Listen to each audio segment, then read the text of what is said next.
உங்களுடைய கல்லூரி பருவம் காரைக்குடியில் துவங்கினதாக, அங்கு தான் உங்களுடைய ஊழியத்தினுடைய ஆரம்ப கட்டம் ஒரு ஜபக்குழுவாக துவங்கினது. அதுக்கப்புறம் மாணவர் மத்தியில் ஒரு எழுப்புதல் உண்டானது. அது அப்படியே ஒரு மிஷினரி மூமெண்ட்டாக மாற்றப்பட்டது.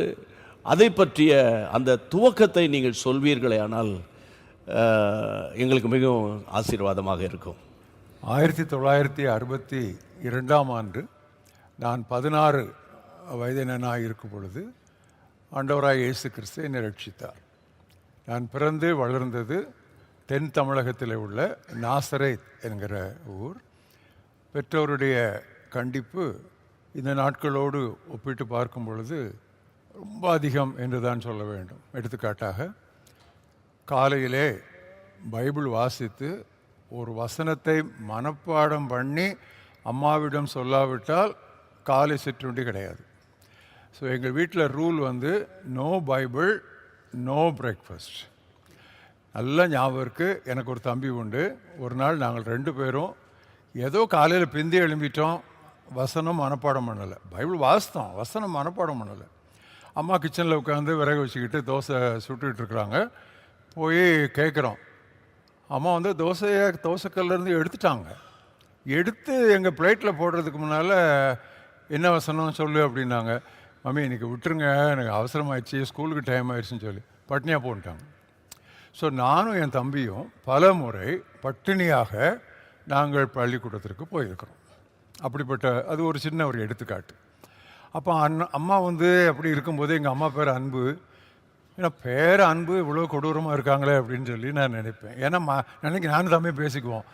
மற்ற அம்மா மாதிரிலாம் பாருடா எவ்வளோ ஃப்ரீயாக இருக்காங்க, நம்ம அம்மா இப்படி பேரை வச்சுக்கிட்டு இப்படி இருக்காங்களே நான் பேசிக்குவோம். ஆனால் எங்கள் அம்மாவுக்கு தெரியுமா, பிற்காலத்திலே தேவனுடைய வசனத்தை போதிக்க தேவனால் அழைக்கப்பட போகிற ஒரு ஊழியக்காரனை அவர்கள் எழுப்பி கொண்டிருந்தார்கள் என்று அவருக்கு தெரியுமா? She never new. அது அவர்களுக்கு தெரியாது. ஸோ அதற்காக நான் முதலாவது தேவனை ஸ்தோத்திரிக்கிறேன். அதான் என்னுடைய முதல் விதை. பிறகு நான் ப்ரீ யூனிவர்சிட்டி வந்து அப்போ பியூசின்னு ஒன்று உண்டு. அது வந்து சென்ட் ஜான்ஸ் கல்லூரியில் படிச்சுட்டு இருந்தேன் 62-63. எனக்கு எல்லா பாடத்துலேயும் நான் ஃபஸ்ட் மார்க் வாங்குவேன். கெமிஸ்ட்ரி வந்து எப்பொழுதுமே எனக்கு ஒரு மிஸ்ட்ரி தான்.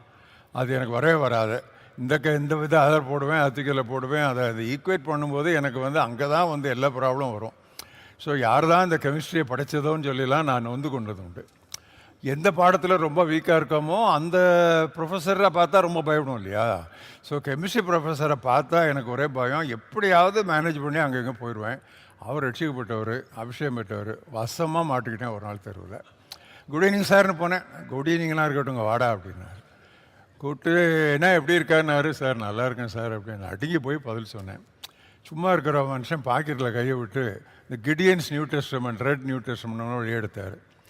வெளியெடுத்து எனக்கு கிஃப்ட் தர போகிறாரோன்னு நினச்சேன். அவர் என்ன பண்ணார், அதை எடுத்து கலாத்தியர் 5, 19, 20, 21 அந்த 17 பாவப்பட்டியலை வாசித்தார்.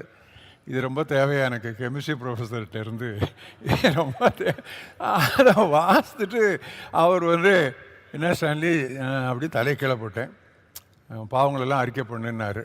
நான் பாவி என்ன சார், நான் தான் கொயரில் இது பிடிக்கிறேன், கிராஸ் பிடிக்கிறேன், எல்லா ஸ்கிரிப்சர் ப்ரைஸ்லாம் வாங்குகிறேன். கெட்ட வார்த்தை வாயிலிருந்து வந்ததே கிடையாது. வருஷத்துக்கு ஒருக்கா தான் அம்மா சினிமாவுக்கு அனுப்புவாங்க, அவ்வளோ நல்ல பையன். இதெல்லாம் சொல்லிகிட்டு இருந்தா அப்போ தான் அவர் எனக்கு காஸ்பலை வளர்க்குனாரு. வீட்டுக்கு போனேன், முழங்கால் போட்டேன், ஜெபம் பண்ணேன். அன்றைக்கி வந்து எனக்கு ஒரு நல்ல உள்ளுணர்வு கிடைச்சிது. நாசரேத் பக்கத்தில் தேரின்னு ஒரு காடு இருந்துச்சு. அந்த காட்டுக்குள்ளே போய் ஜெபம் பண்ணும்போது ரட்சிப்பு நிச்சயம் வர மாட்டேங்குது, பாவம் மன்னிக்கிற மாதிரி தெரியுது, நிச்சயம் வர மாட்டேங்குதுன்னு சொல்லி ஒரு புஸ்தகத்தை வாசித்தேன். நீங்களும் அந்த புஸ்தகம் கிடைச்சா கண்டிப்பாக வாசிங்க. On being a real Christian by Christian wise. அவர் வந்து he was the voice of back to the Bible those days.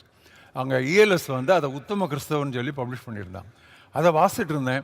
ரட்சிப்பில் தேவன் செய்கிற காரியம், ரட்சிப்பில் நீ செய்கிற காரியம் அப்படின்னு இருந்துச்சு.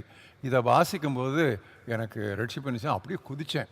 அதே ப்ரொஃபஸர் ஜெபம் பண்ணிட்டு இருந்தார். அங்கே காட்டுக்குள்ளே நாங்கள்லாம் ஜெபம் பண்ணுவோம். அவர்கிட்ட போய் நான் அதை சொன்னேன். சரி, இதை முடிச்சுட்டு உடனே காரைக்குடிக்கு வந்தேன். 1963 முடிச்சுட்டு 63 காரைக்குடி இன்ஜினியரிங் காலேஜில் ஜாயின் பண்ணேன். அப்போலாம் இன்ஜினியரிங் 5 இயர்ஸு. அப்போ தமிழ்நாட்டில் இருந்த இன்ஜினியரிங் காலேஜஸ் 6 தான்.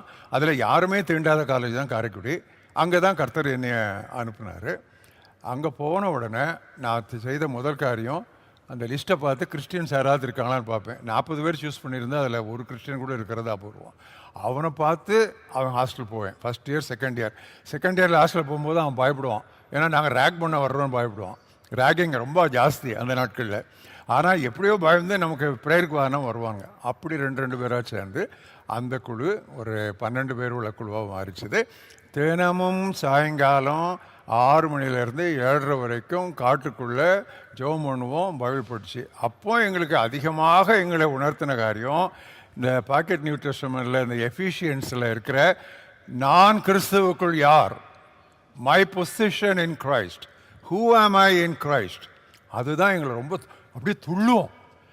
பிறகு ஆண்டவரே மூடி காலம், ஃபின்னி காலம், ஜான் வெஸ்லி காலம், ஜோனதான் கோஃபோர்த் காலம், இதெல்லாம் அப்படியே நாங்கள் வாசித்துக்கிட்டு ஏன் ஆண்டவரே எங்கள் நாட்களில் அது இல்லை, டூ இட் அகைன் அப்படி நாங்கள் கற்றுவோம். காணாததுக்கு இப்போ நான் அப்போஸ்தலர் தான் முன்னால் எடுத்து வச்சுருக்கேன். திருப்பி அப்போஸ்தலரை படித்து அது என்ன இது என்ன வேற மாதிரிலாம் இருக்கு இன்னைக்கு அப்படின்னு சொல்லி எங்களை அறியாத ஒரு துடிப்பும் ஒரு வேதனையும் எங்களை கவ்வியது என்று நான் சொல்லுவேன். அதனுடைய விளைவாகத்தான் அப்புறம் நாங்கள் ஐஐடியில் மெட்ராஸில் வந்து எம்டெக் முடித்தேன். அங்கே நல்ல கோல்டு மெடலிஸ்டாக இருந்தேன். அதை முடிச்சுட்டு நான் வேலூருக்கு போகும்பொழுது, நான் வேலூருக்கு ஏன் போகிறேன் எம்டெக் படிச்சுட்டுன்னு சொல்லி கேட்காதீங்க, சிஎம்சியில் போய் ஜாயின் பண்ணேன். ஏன்னு சொன்னால் மனைவி டாக்டருங்கிறதுனால அங்கே போய் ஜாயின் பண்ணேன். மற்றபடி எம்டெக்கில் ஐஐடியில் எம்டெக் படிச்சுட்டு யாருமே சிஎம்சிக்கு போக மாட்டாங்க. நான் சிஎம்சிக்கு அங்கே போனேன்.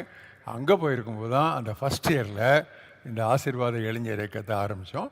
அப்போ அதுக்கு நாற்றங்கால் எங்கே இருக்குது, நாசரேத்துலேயும் பாளையங்கோட்டையிலையும் காரைக்குடியிலும். அங்கே வளர்ந்த நாற்றுகளை பிடுங்கி கொண்டு இங்கே கொண்டு வந்து ஒரு இயக்கத்தை ஸ்டார்ட் பண்ணோம்.